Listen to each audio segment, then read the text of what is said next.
Today in Caden's garden plant of the day, we are going to talk about the Mussaenda. Now, in some places, this plant is called tropical bride. And if you really look at it, it has that look. Look right there. You see that? That delicate look of being like a bride.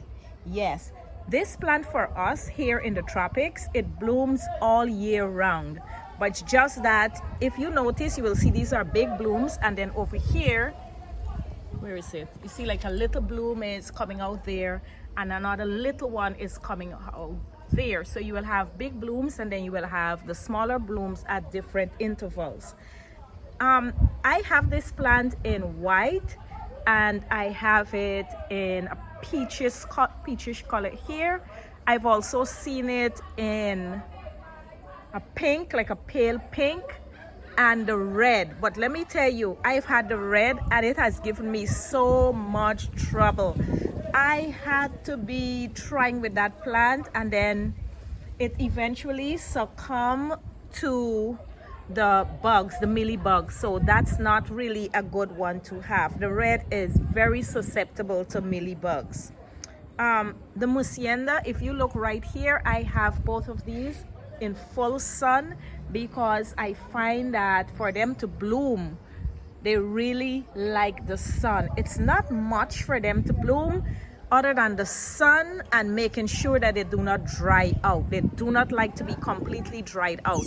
When this plant is completely dried out, it looks extremely stressed, but there is no fertilizer. What I will do sometimes, I will give it some horse manure and that's it, and just make sure that it is not completely dried out.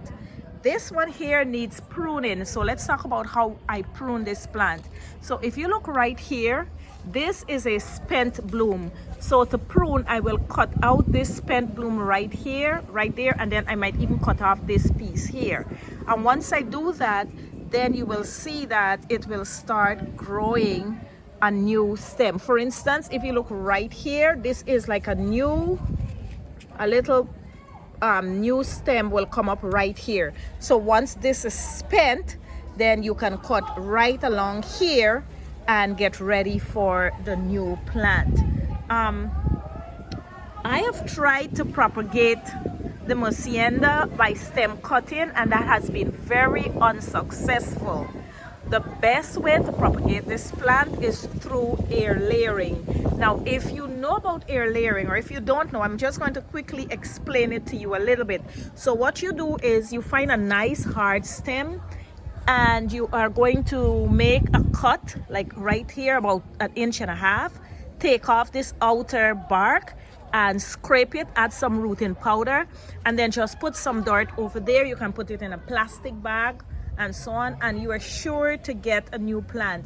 It is one of the best ways to actually propagate the Mussaenda. What I would say, this is a very beautiful plant. It's easy to grow. It can grow up to, I've seen it 12 feet, I've seen it 15 feet, but you have to decide what size you want it and then just keep it there.